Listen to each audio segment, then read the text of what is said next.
Yo, what up, Raider Nation? It is the Raider D podcast coming at you live, even though I am in the truck running errands, because yesterday the Raiders made a big trade for our starting cornerback last year in Jakorian Bennett for Thomas Booker IV, a defensive tackle with the Super Bowl champion Philadelphia Eagles. We're going to break down this trade, why I actually think it was a good thing for the Las Vegas Raiders. I know there's a lot of mixed feelings out there. I'm going to address each and every single one of them on today's episode of the Raider D podcast.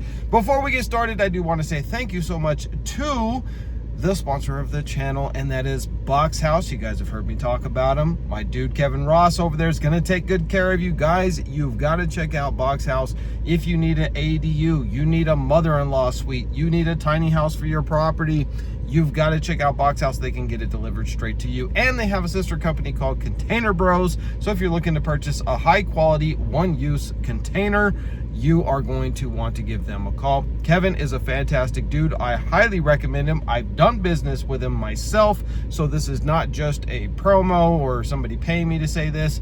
They are actually top quality. All right, guys, let's talk about Jakorian Bennett and Thomas Booker.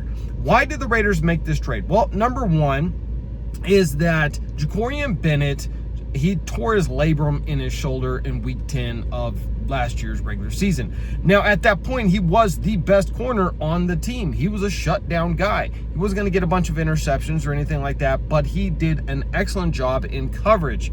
So why do you take a homegrown guy that we drafted in the 4th round and you trade him away when he's the best corner you got? Number one is his height. Jakorian Bennett is short for a corner. He's under 6 foot, and he's not the fastest dude either, but he is very good at coverage and angles. And that really just didn't sit well and doesn't really fit with the scheme that Coach Pete Carroll has always had, which is tall, fast, athletic corners. Physical guys who can intercept the ball and make an absolute nightmare for a wide receiver. And so all training camp, Jakorian Bennett has been reported to be working out with the 2nd and the 3rd team. And this is a guy who was a starter last year. So already you knew that he was going to be on the trading block just due to the fact that, I mean, he's literally practicing with the backups. And so we have a deep enough corner room right now where if he's not going to really have a shot at being the starter, but he does have some trade caliber, just due to the fact that he was a starter last year and he had a good PFF ranking, then that gives you some ability to trade him away for a more important need, and that's where Thomas Booker comes in. Because Thomas Booker is a defensive tackle, he played all 17 games last year, including playoff games. And now, granted, that was as a backup because Philly has a fantastic deep defensive tackle and defensive line room. And so they needed to get rid of him for a more pressing need for them, which was a cornerback. A corner who can immediately challenge for that starting position. And really, when you have such a deep defensive tackle and defensive line room, you've got a guy that you can trade away, a quality guy. Now, Booker was originally drafted, I believe, by the Houston Texans in the 5th round. So you could say, oh, the Raiders lost this trade because we're losing a starter who was a 4th round draft pick for a backup who was a 5th round draft pick. I digress, though, in this manner.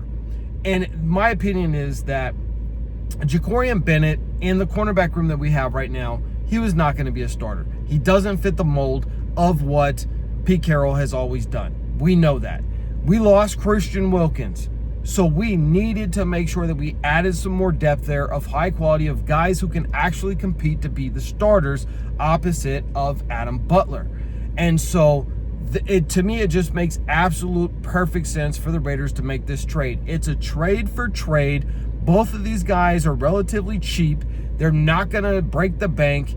And it's a guy that can come in and fill a need immediately and automatically just, challenge for that starting position because he's coming from a Super Bowl winning championship team, and he's coming from that type of a winning culture and a competitive culture. And the fact that we got him here now That's just, in my opinion, that is going to do really well for this defensive line that the Raiders need to make sure that is dominant in this season if we want and have the hopes of making the playoffs. Now, guys, I've said it before and I've said it and I'll say it again. I believe that the Raiders are going to make the playoffs this year.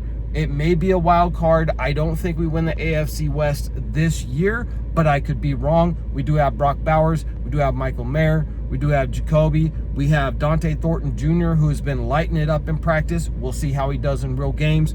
And we have a better quarterback in Geno Smith. If the defense can absolutely do their job the way that we had hoped they would last year, then the Raiders should be in a good position. Colton Miller is re-signed. He's good to go. Offensive line still shuffling around, still figuring out what they want to do with that. But I think it's going to be better than last year. I think the Raiders make the playoffs. Now, what I want you to do is drop down there in those comments and let me know, what do you think the Raiders' record will be, and do the Raiders make the playoffs? Drop comments, let me know, and I'll read through them. And the best comment that I find, I will post it in my next video. See you guys in the next Raiders video.